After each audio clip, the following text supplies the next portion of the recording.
All new at 11, this Putnam County woman is out of jail tonight, charged with first-degree felony child abuse after deputies say that a baby suffered repeated injuries over several months.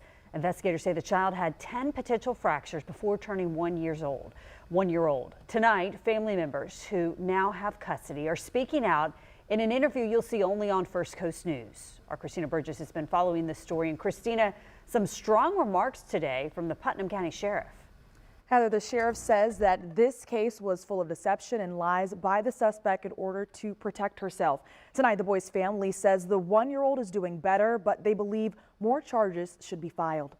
He couldn't do anything. He wasn't walking, crawling, pulling himself up. His arm was still broke at that time, and it was healing. That's how Destiny Harris describes her nephew's condition when their family got custody of the 1 year old earlier this year, after investigators found he suffered months of abuse. According to the Putnam County Sheriff's Office, 23-year-old Hunter Miller is now charged with first-degree felony child abuse.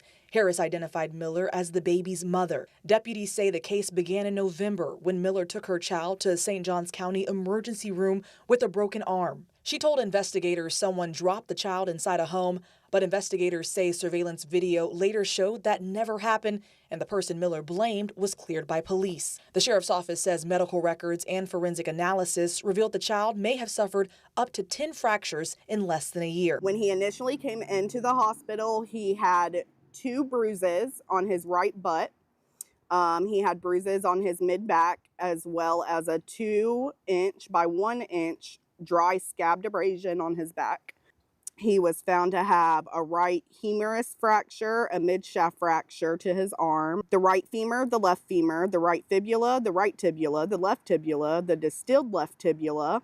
They were all fractured, and they noted that his body was being used as handlebars for his weight in an unforgiving way, which was nothing more than non-accidental trauma and consistent with child abuse. It's heartbreaking. It made me very angry and upset. Months later, the family says he is now showing signs of recovery. He is walking, he's talking, he feeds himself, and the doctor was amazed at how many milestones he's been able to meet in just the short time that his dad's had him. But the family says the case shouldn't stop here. I can say that we're hoping that they pursue more charges. I absolutely believe that she should be charged for each individual break that he suffered. And Miller was arrested Tuesday and later released on a $50,000 bond. She is prohibited from having unsupervised contact with children. We reached out to her this evening to speak with her about this case, but she did not answer or respond to my text. Anthony. Disturbing there. Christina Burgess, thank you.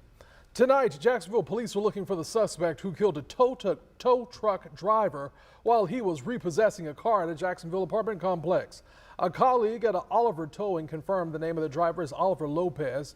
The Jacksonville Sheriff's Office says Lopez was repossessing a car last night.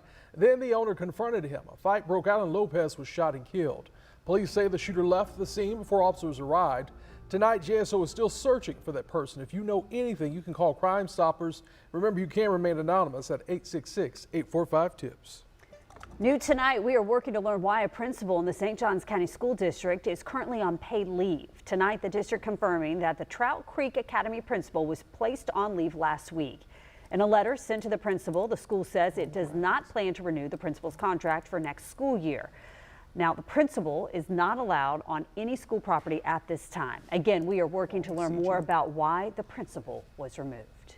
And of course, we have the wrong graphic at the bottom of the screen for that story. But this next story tonight is what we're actually talking about, that graphic you saw there at the bottom. A new pet store is at the center of a growing controversy in Jacksonville, even before opening its doors. Bark Street Puppies is set to open Saturday at Tamaya Market on Beach Boulevard, and some neighbors are pushing back, saying they don't want the store in their community. Our Sydney Deshawn is joining us now. And Sydney, you spoke with people who signed a petition, and you also spoke with the store manager about all of this. Yeah, that's right, Anthony. And the store manager tells me they carefully vet all the breeders they use, and he says the city has given the store a permit to open. But many planning to make their voices heard this weekend say they believe pet stores like this one should not be allowed to operate. Robbie Weber lives in Jacksonville and started a petition after learning about plans for a second Bark Street Puppies location on Beach Boulevard. These animals can't stand up for themselves. His petition is calling on the property owner and leasing team to stop the store from opening and urging the city to restrict the sale of puppies sourced from commercial breeders. It now has more than 3,600 signatures. For Weber, he says the issue goes beyond one store. There are states and there are places where this is illegal. So it really just takes people banding together and showing that we don't want this type of establishment around us. Local influencer and animal advocate Bethany Michelle says people should look to the shelter instead. Right behind me is the animal shelter. They always have over 300 dogs specifically at a time that need homes, and so I think it's really important to just make people aware of the animals that need help right under our nose that are already existing in the community instead of outsourcing. Sean Carey, the store manager, says he knows about the petition and a planned protest for this weekend's grand opening. And so we do know where our puppies come from,